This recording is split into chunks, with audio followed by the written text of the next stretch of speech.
Right, well, firstly, thanks for the introduction. Thanks everybody for making the effort to come along this evening.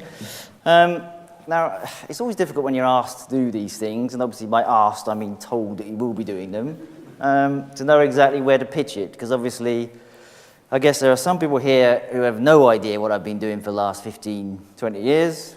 So there's the kind of, there's the sort of what the hell is he on about group, and then there's a load of people who perhaps know exactly what I've been doing for the last 15, 20 years, so that's the sort of why is he telling us this stuff again group. So what I'm going to try and do,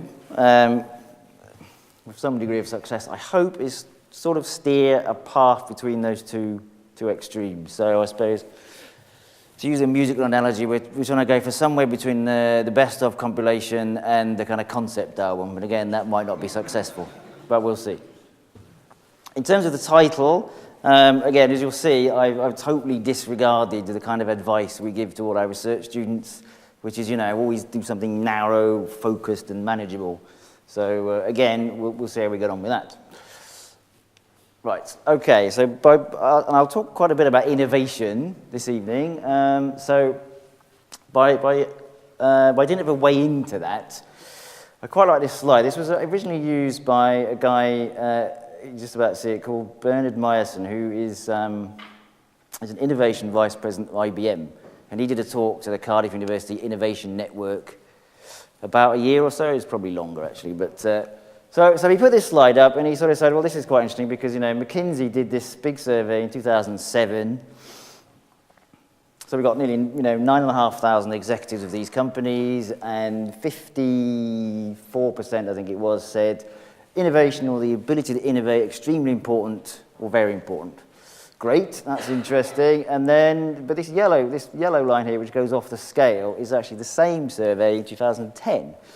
And it's 84%. So the question then is, why this massive increase? So we've got pre-crisis, post-crisis, I suppose. So maybe it's just about innovative pressure just being that much more great than it was 3 years before.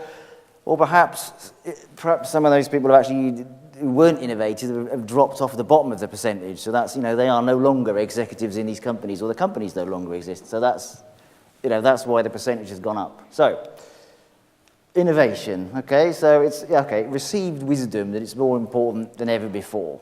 And I suppose I want to just try and unpack that a little bit. I would suggest two broad reasons why it's received wisdom. One is this idea of a shift to a knowledge economy or a knowledge-based economy. So, to put that bluntly, if you looked at the average, if you looked at the average book value of a cross-section of companies across all sectors, 30, 40 years ago, those values would be skewed 70-30 in favour of the tangible assets of those companies. So, buildings, equipment, plant, machinery, all that kind of stuff. Now it's 70-30 in the other direction. And by intangible assets, I mean things like knowledge, patents, routines, and also human capital, which is this kind of the slightly dry economist term for basically talented people. So that's shift from 70-30 intangible to tangible. The other thing that we kind of hear a lot about is this idea of globalisation. So, we're quite familiar with the idea of mobile physical products. So if you buy something, whether it's an electronics product or whatever the hell it is, it tends to come from somewhere else. We're quite familiar with that. But globalisation isn't just about that, of course. It's not just mobile products, it's mobile knowledge, mobile finance, and increasingly mobile people. So it's not just about physical products.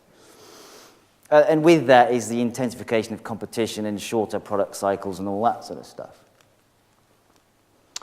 So that's a sort of received wisdom then. So this raises issues that we need to think about in terms of whether we're regional policymakers or whether we're managing an organisation or running a firm. So I'd suggest there are four broad areas, really. What do we need to think about? Well, firstly is the external, so this idea of networking or knowledge sourcing. So, how do we look outside and access all this stuff that's out there?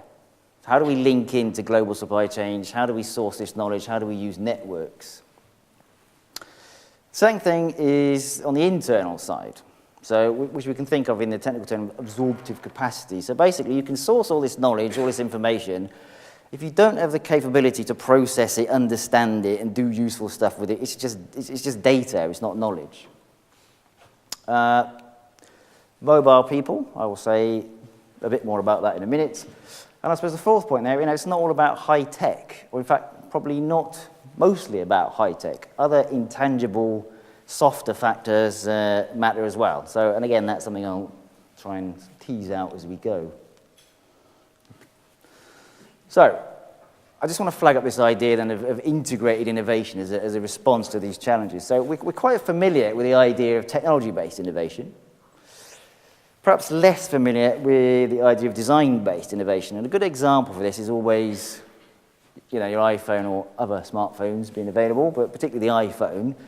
So the technology-based innovation is the stuff that makes the phone work. The design-based innovation is what means you can actually use the phone without reading a manual. No one reads a manual these days. So it's form and function. If you think of the example of the iPhone, the iPhone 4 was quite an interesting one in that, there was a problem, wasn't there? You had to hold it in a certain way because the antenna didn't work and so on. And you'd think that not being able to make phone calls would be a problem for a phone. But this did not in any way prove terminal for Apple because basically the design-based innovation trumped the technology-based innovation. And of course, we had the figures this week or last week about, was it the $18 billion or some ridiculous amount that Apple had made? Which brings you on to the third point, really, this idea of business model innovation. So, you can create as much value as you like, which Apple do, but you need the business model to actually capture that value. And obviously, Apple are brilliant at that with their apps, downloads, music downloads, and all that kind of stuff. So you need to create value, you need to capture value.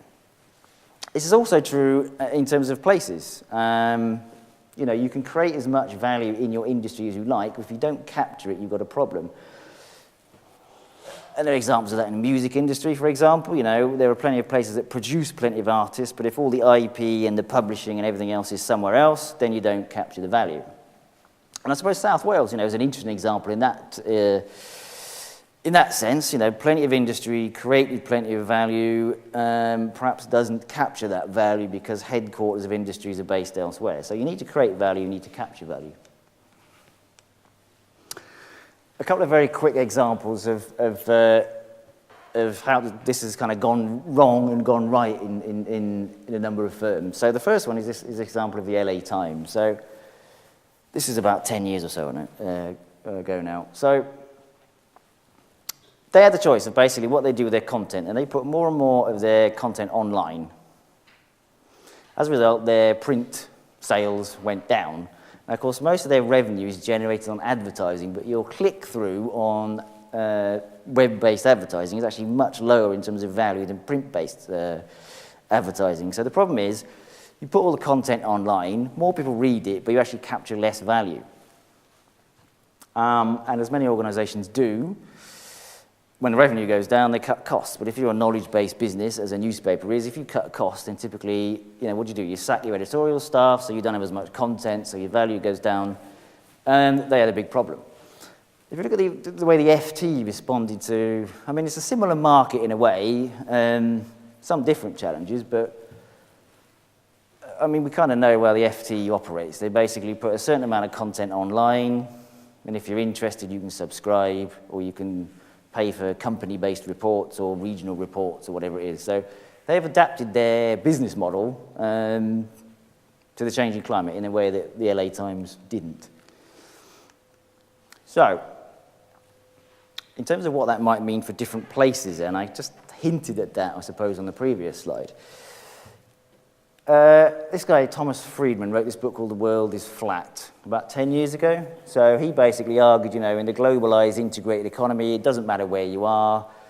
You can compete. It's quite a seductive image, really. You can be sat up a mountain with your laptop. It's quite a seductive image, but I would also suggest, even though it kind of seems counterintuitive, that it's probably wrong. Even in the global, integrated modern economy, place probably it actually does matter more than it used to. So I would say, you know, the world isn't flat. It is in fact, and you might have seen this example before, but the world isn't flat. It is in fact spiky. Spiky world. So this is data that Richard Florida, an American academic, generated. So this is just population. So these spikes are where people are spatially concentrated across the globe. So spiky. There's some more spikes. Now, what I should say is that typically at points like this, I would then ask people what these spikes are. But I'm under strict orders not to have any questions as we go through, so I won't do that. All right? So any questions that I ask will be rhetorical, okay? Just so we're clear on that. So what is it? Okay, it is actually it's light emission data, which is gathered from satellites, which is used to proxy economic activity.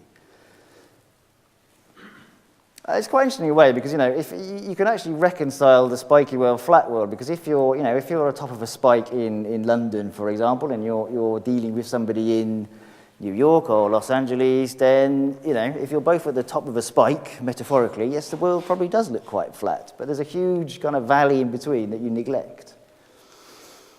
Okay, so there's some more spikes. So the previous one was economic activity. That is...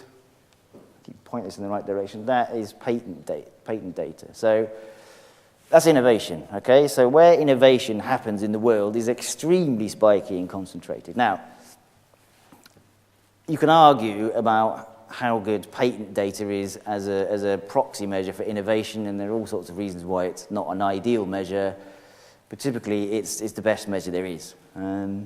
So innovation happens in actually a very small number of places, or certainly in high quantity.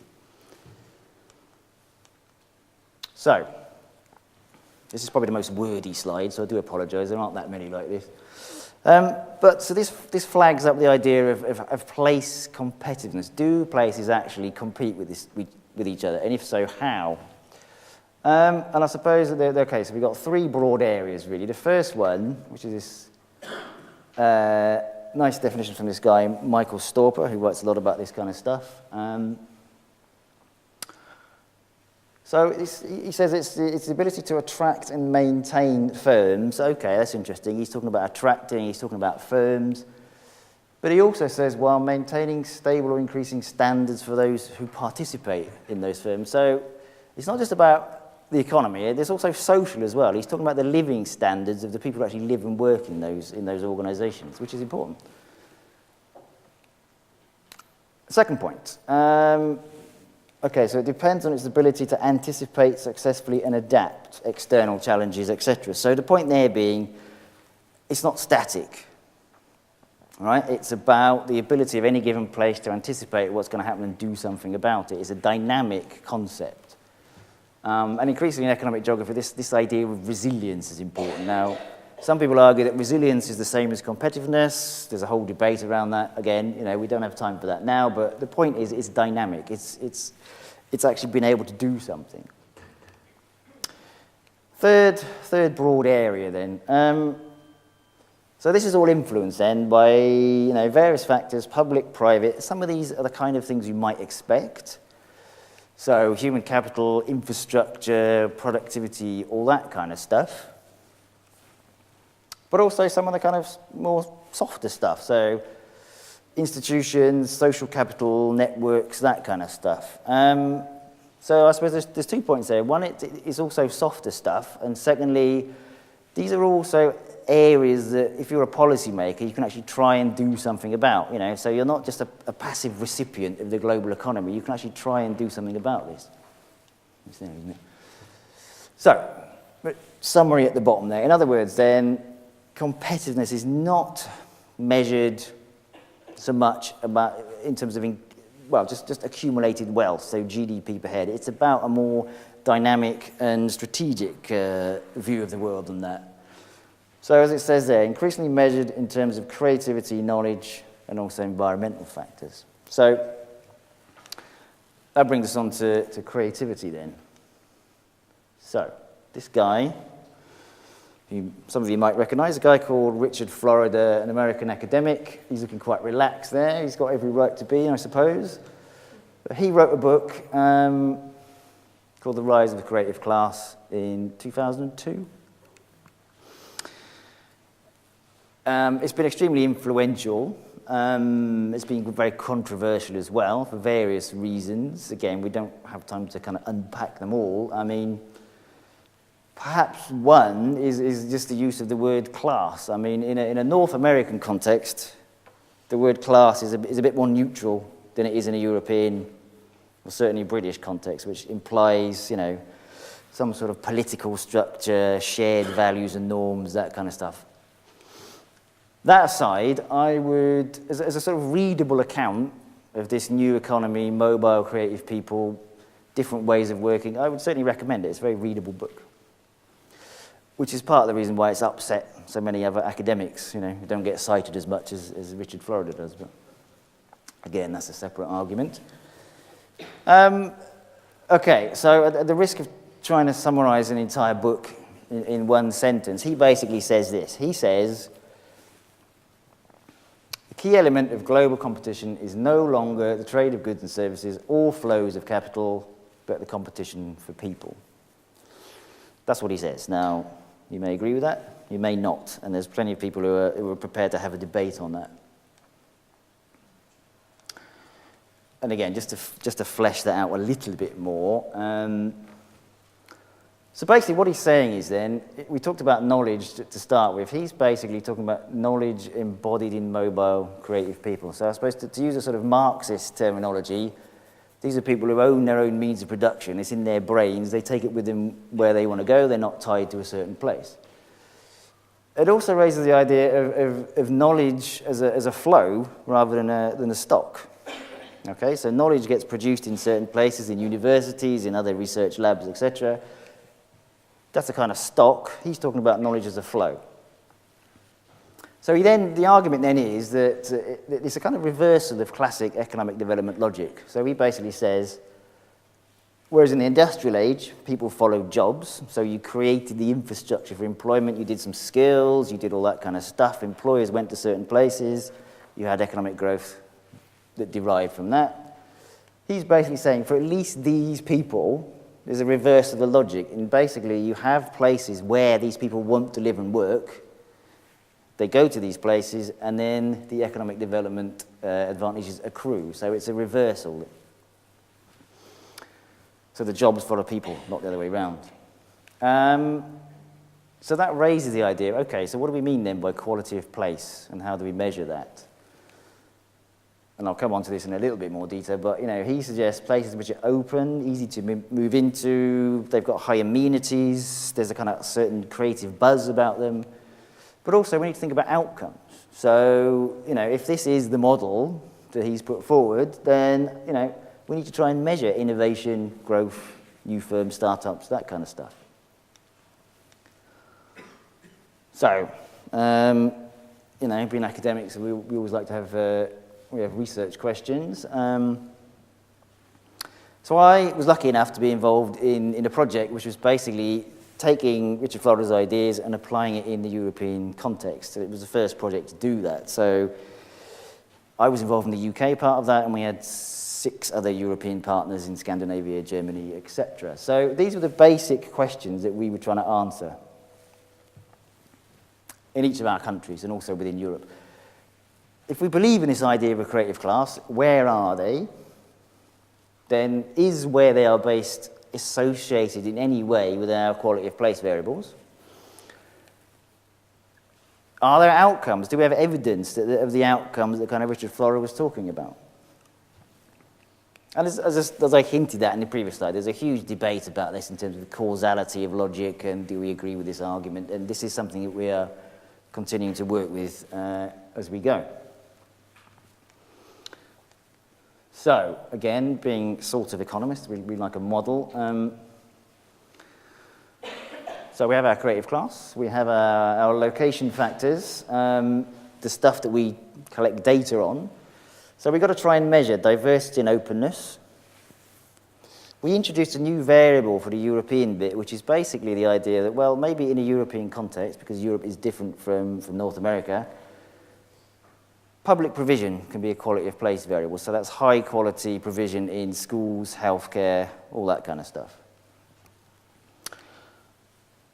Unemployment is a proxy variable for basically social cohesiveness. It's not a very good variable for that, but it's the best one that we could find that was gettable in terms of the data and the time periods for 7 European partners. The interestingly named Bohemians is basically the concentration of arts-based employment in any given place to measure its kind of creative buzz. And then we also have cultural opportunity, which is a related variable, which is basically employment in cultural infrastructure. So you look at how concentrated the employment is in things like arts, museums, but also bars and restaurants and that kind of stuff. Now, you can debate what kind of culture they are, but again, that's a separate debate. Okay, so we have our idea of the creative class, we have our measurement of qualitative place variables, and then we have our measurement of the outcome variables, and these are, as you might expect from what I was saying a minute ago, concentration of high-tech jobs, are places growing, is there employment growth, do we see evidence of new firms being started up where these people are? Just to say something very quickly, a little bit more about, when we talk about a creative class, who are we talking about? Essentially, particularly with the creative core, it's basically the 10% of the labour force that are involved in kind of new knowledge-creating occupations. So, scientists, software, designers, dare I say academics. Then you have a broader group which essentially facilitates this work, the creative professionals, and then a smaller group, this is your classic arts, culture type occupations, which is only about 2% of the labour force. So this is essentially your creative industries there in the narrowest defined sense. The key point here is why we're talking about occupations. Ideally, we're trying to measure people's creativity, how they use creativity in their employment. Now, obviously, there's a couple of ways of doing that. One is to basically try and measure it directly in primary data. So you either do surveys and you ask people this stuff, and people have done this, or you do some kind of ethnographic study and you kind of follow someone in their work and you see how they're creative and how they use knowledge. These are perfectly doable approaches, but of course, massively time-consuming and expensive in terms of collecting data, and you can't do this on a national scale. So the key thing here then is to proxy people's creativity by using their occupation. So you can get occupational data from things like census, particularly the census, but also labour force survey, etc. And you can use that to proxy, whether someone is a member of the creative class or not. Again, it's not ideal, but it's the best measure that we have. So, just to quickly, so we measure these people, where are they? This is just a snapshot of where the creative core is in England and Wales. We do have Scotland, of course. This slide wasn't done before the devolution vote. It's just if you put Scotland on, it squashes it all down and you can't do anything. Same with London. London would be a very dark blue. And there's more variation within London than there is in the rest of the UK. Also, as I say, if you put London in, then you would shade out the rest of the UK and you'd lose a variation. And the places labelled on here are not necessarily the most interesting or the least interesting or the best or worst. They're just a kind of semi-random selection of places. But what can we see? Well, there's some sort of broad evidence of kind of London and the southeast concentration of these kind of people. We sort of see former industrial cities, as you might expect, not doing particularly well. Obviously, we're in Cardiff. So Cardiff actually does come out quite highly in the creative class index. But particularly from a Welsh perspective, what is interesting is that some of the lowest concentrations, not just in Wales, but in the UK, are places like Blaenau Gwent and Merthyr, which is, in terms of distance, is really not very far at all. But significantly, these are two unitary authorities without a direct connection to Cardiff or to Newport. And obviously, again, without getting into this now, there's a debate now, as you know, about should we make policy on a Cardiff city region basis and try and do this in a much more joined up way. So, just a snapshot. So I said London, we took it out of that slide just so you could see it in a bit more detail. So again, within London, London's quite interesting. So these are the boroughs, of which there are 30, I think, in London. And again, you can sort of see this kind of West London concentration of these people. Bear in mind, this is residence-based data. And right in the middle there, you've got the City of London. We've actually got missing data for the City of London because basically no one lives there anymore. Well, I think 5,000 people live in the City of London, whereas I think 150,000 people work there. So that's another story in itself. It's got one of the highest, net ratios of employment to residency in not just the UK but the world. So that's London. So this is just to kind of just try and give you a flavour. So that's where the creative class is. Remember I was talking about our quality of place variable. So just to give you some idea of how those work out. So we have a plot here of this is where the Bohemians, the arts-based employment is, and this is where the creative core is on in this case it's nuts 3 level for the geographers, of which there aren't many here, but again, we can debate that.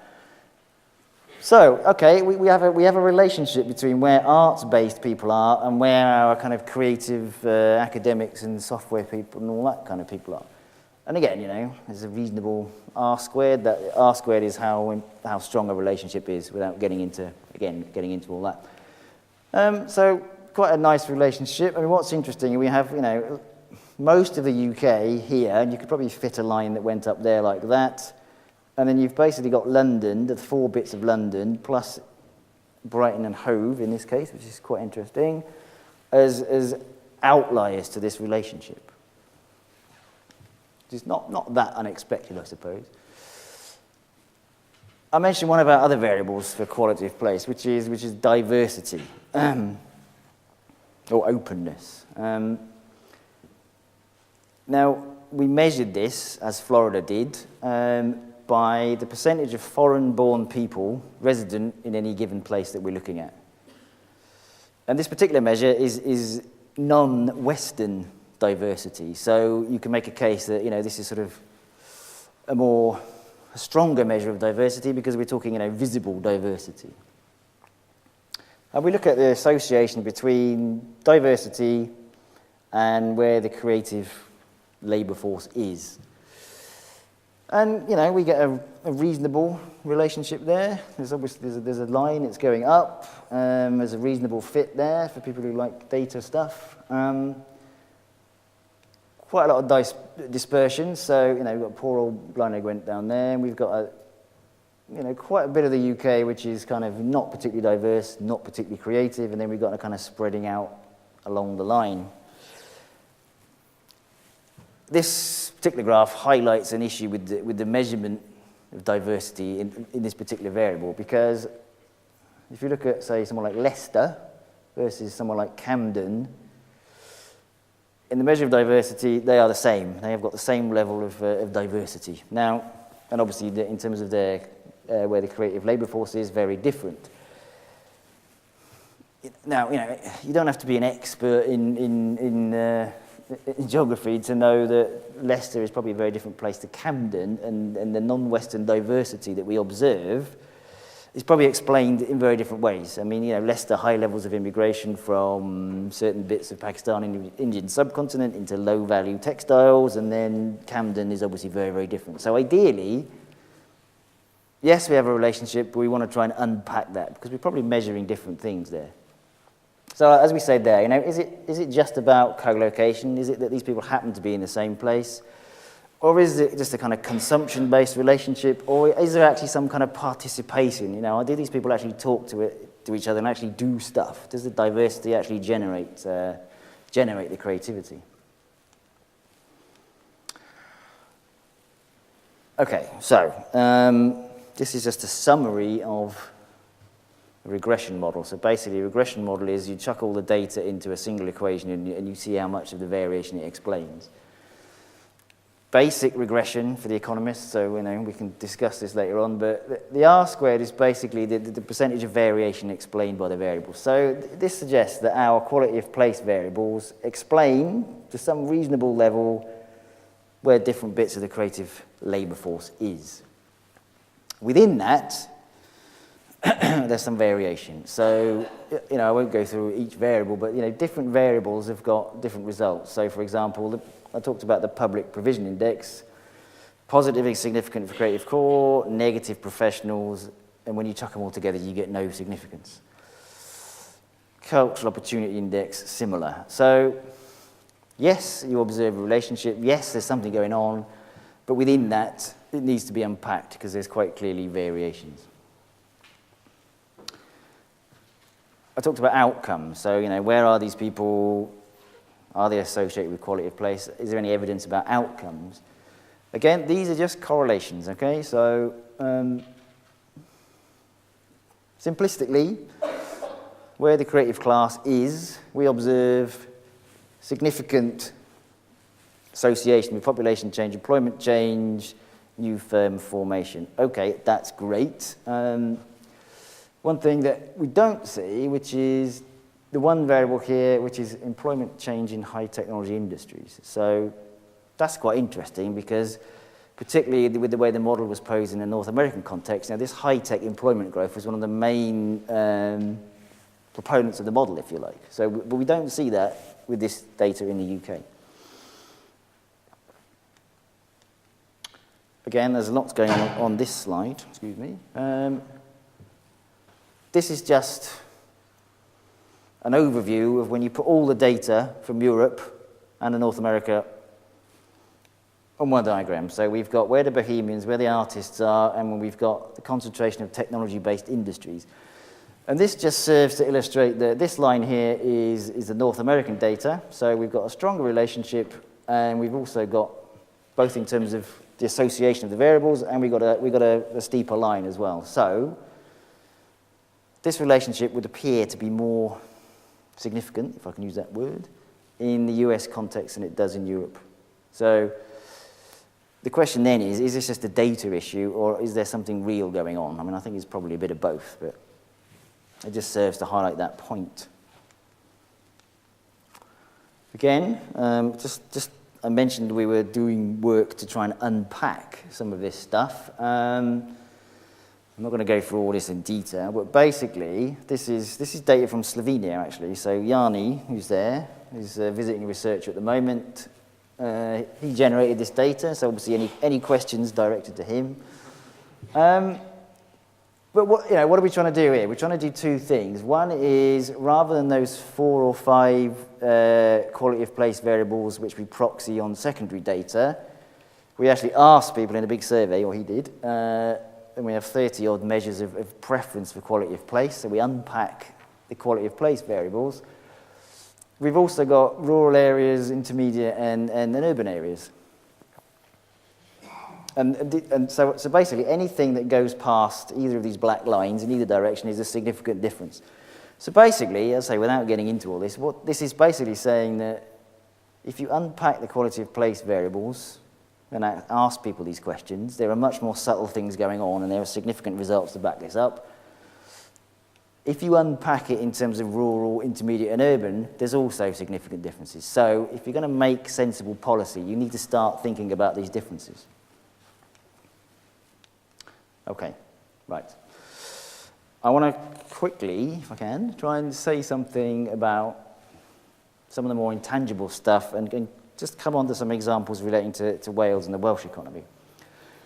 And just to do that, I want to just kind of place where we are in terms of the economy. So, in an agrarian economy, so you basically trade locally, you know the people that you're dealing with. You move into an industrial economy, you start buying stuff from people that you don't know, okay? So this is where brands basically came into existence. They were about trust. So, you would buy branded tea from your greengrocer so that you would trust that it wasn't being, filled with sawdust or whatever. So brands are actually about trust when you were trading with people at a distance that you didn't normally interact with. And then we hear about the service economy, so you don't buy a car anymore, you buy a transport solution, and then we've got the experience economy and then interaction of producers and users in co-production, all that sort of stuff. All very interesting, but I would say there's sort of two things that come out of this, really. One is this importance of what we can think of as symbolic value. So if you buy a TV or a phone or a car or whatever it might be, typically you expect it to work, right? The functionality is kind of assumed. So often, increasingly, these kind of decisions are based more on the intangible factors. What does it say about you as a consumer? And the second point, in terms of position, where does buying a certain car or a certain product define you in some kind of status hierarchy? And this is why the intangibles are now more important. So there's an interaction associated between products and places. So whether that's kind of, German automotive engineering has a certain image, or in this case it's BMW, so it's Bavaria, or is it, North Italian suits design, might be a particular brand, Armani or whatever, or perhaps a bit more esoterically, we have Scandinavian design. These are, Arne Jacobsen chairs. So sometimes it's about a brand, sometimes it isn't, but there is an interaction between place and product around these intangible factors. So what does this mean for Wales then? A few key issues, I suppose. What does Wales, the brand, mean? I mean, I think we can all agree there's a kind of increasing sense of identity, self-confidence, whether this is post-devolution or whether something was happening before then, I'm not quite sure. We can argue about that. A negative issue is this absence of a strong commercial brand. So, and this is a legacy of industrial structure. So, if you're typically making intermediate products, steel, for kind of global supply chains that are not interacting with final consumers, you have an issue in terms of visibility in the world market. Other small countries have been successful on this. I mean, I hesitate to use the example of Nokia, because obviously Nokia has kind of had a bit of a problem in the last 3 or 4 years, but Finland had a pretty good run out of Nokia as a kind of global brand. And at the risk of stereotyping, Ireland, we have things like Magners, or we have Ryanair. Might not be the world's favourite airline, but it's certainly very successful. But what does all this mean? Well, this Rhys David, and I don't think he's here, but he wrote about this a few years ago, and he summed it up quite eloquently, really. He says, well, there's a kind of model of Wales in these, in terms of image. It's all about come and visit us and see what we used to do, or see what a show we can put on. So it's almost a kind of slightly negative or backwards-looking image that needs to be dealt with. And this is not, or typically hasn't been helpful, either for businesses who want to use this imagery, or indeed for policymakers. So, I just want to very quickly flag up a couple of examples of innovative and interesting Welsh companies that are using kind of imagery based on the product. So these aren't typical, These are not typical, but they're interesting in terms of that climate. One of them is Mellon Tregwynt, which is this mill making these traditional woolen fabrics down in Pembrokeshire. It's quite an interesting case. There used to be lots of mills like this down there. They typically competed on price with local consumers. Ultimately, in the 60s, 70s, and 80s, most of them went bust. Mellon Tregwynt did something differently in terms of, right at the start, I was talking about this idea of linking into global networks. They actually, initially with the WTA, went to trade fairs, they got exposed to the global market.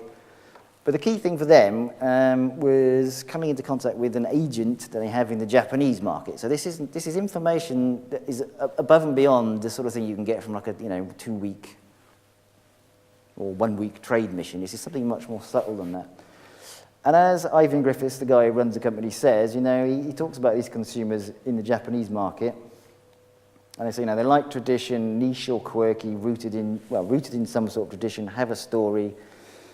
And he then basically says, so they've seen things in our products that we haven't necessarily recognized ourselves. So this is why I like it as an innovation case study, because it's as far away from the high-tech cliche as you can get. But they're in boutique hotels, they're making sandals for Birkenstock, they're producing clothes, they were in the Milan Design Fair last year. And they've done this by, as he says, connecting with completely new consumers by this external knowledge sourcing. Another example some people might be familiar with. SA Brain were quite similar in a way. They were a kind of Cardiff local brand in a declining market, both in terms of the beer itself and in terms of pubs and so on. And they took a conscious choice to become a Welsh brand. Now, some of that was quite obvious in terms of the sponsoring of the Wales rugby team. And this brains and brawn thing was the France game where alcohol advertising was banned. It was quite interesting. Now, again, you can argue as to whether, is the glass half full? Is that an example of Welsh culture in a product? I don't know, and that's perhaps for someone else to argue. But the point is that they've made a conscious choice to become a national brand, if you like. And even very simplistically, the dragon there, until they rebranded, actually used to face the other way. So the dragon used to face into the past. Now the dragon faces into the future, which is kind of what the brand itself does. So, and as the logistics guy in the company says, typically, where in the past, the logistics drove the brand. So it was wherever we could ship the stuff around at relatively low cost, we would sell it. Now it's the other way around. It's a Welsh brand and also exports into England as well. Very quickly, another example. Prince's Gate is quite interesting. These are just some quotes from some research interviews that we did a few years ago now. So they were talking about trying to appeal to a younger and new group of consumers. And then these are things that those people said. So in terms of the symbols that they were using, they don't like stereotypical emblems of Welshness. It doesn't do what they think is a savvy culture any justice. It's quite dated, it's a bit patronising. So this is the logo that they used to use. It's okay, you've got some water, you've got your Welsh dragon, and you've got this sort of Gothic type fonty stuff. A bit dull, really. And if you look at what they do now, it's just a bit more humorous, self-deprecating, quirky. And even this font that they use in their advertising is actually directly derived from a potato print. So, it almost suggests that they're there on the farm printing these labels with a potato, which is quite interesting. They wouldn't be doing that 10, 15 years ago. Okay. So, what's interesting then, I think, is that there is a link between what's going on in terms of products and what's gone on in the last 10 years or so in terms of the way Wales as an entity, and the image of Wales as an entity is put across. So, it's got to be based in some kind of truth. So, yes, it rains. That's why it's so green. Haven't you got a coat? Let's not pretend it's something that it isn't. But, it's quite. You have to have some sort of self-confidence to kind of put that image across. And what's interesting there, I think, is that the guy that was initially involved in the rebranding of the Brains image was also the guy that was involved in coming up with some of this stuff. That was quite interesting. I mean, this actually caused quite a big argument within Welsh government. Because for the reasons that you might expect, is that there were the business people were saying, we can't possibly put this image out there of Wales because it's, what do you think? Come on, people are a bit brighter than that. They can probably understand that you are appealing to a certain kind of humorous, let's not just take this so literally, shall we? But it caused a big fuss at the time. Now, the examples that I've given are from a fairly small number of companies in fairly niche markets. I mean, let's be honest about that. Can you use this across the board? Well, probably not. I mean, here we've got, Airbus wings made up there in Broughton, up in Flintshire. Can you produce and sell safety-critical aerospace parts in a humorous, quirky, and self-deprecating way? No, you probably can't. Just to say something quickly about policy then in Wales, I am coming to an end. This is a statement from Innovation Wales, which is the most recent innovation policy document that came out of Welsh Government. So, in a way, it's quite interesting because it sort of suggests that they are starting to grasp some of this stuff. So they say, in this action area, Wales must present itself to the world as an attractive place to locate, grow innovation, innovative businesses, and attract mobile research. Okay, that's quite interesting. Doesn't really say much about attracting mobile people, but, you know, it's interesting that they're saying this stuff. That said, and luckily Brian's not here with a big WJ logo, but, you know, while it's true in terms of policy, the Welsh Development Agency, since it's, all these agencies, these quangos were got rid of in 2005, okay? They were taken directly under the control of Welsh government. So, and the Welsh Development Agency has gained a lot more friends since its demise than it had when it was alive, if you can put it that way. But undeniably, it had a certain visibility and a scope to act. So I just want to suggest that, you know, having taken these bodies, Welsh Development Agency, also Welsh Tourist Board, put them in a single body, i.e. Welsh Government, was potentially an opportunity to actually do something in a more joined up way. But I would like to suggest that has been something of a lost opportunity. You know, you could have place promotion for FDI, inward investment, for mobile people, and also for tourists in the same organisation. I think the evidence would suggest that hasn't really been a success.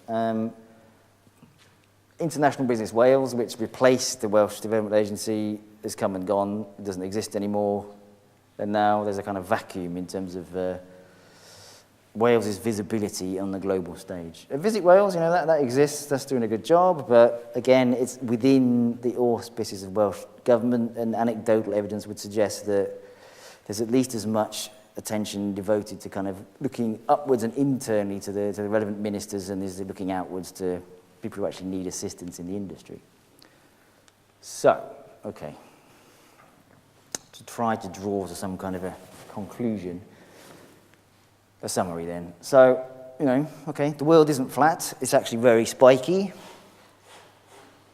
but it depends where you sit as to what that looks like.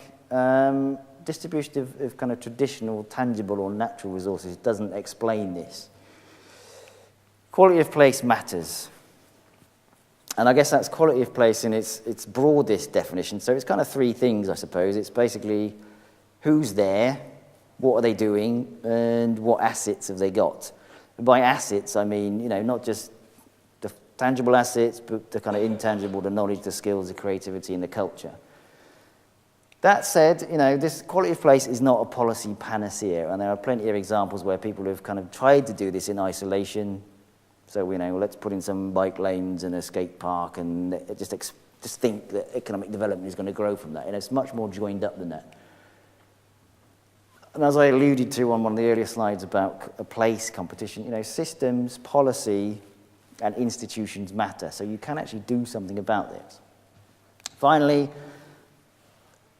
intangible factors matter. They probably actually matter more than the hard factors, which is both a kind of blessing and a curse in that they're more difficult to actually grasp, but they're actually probably more in your control to do something with. And as I say, just to leave it on the Wales example, I think this represents potential at the moment, but I would say something of a missed opportunity. So I will finish my ramble and stop there. Thank you very much.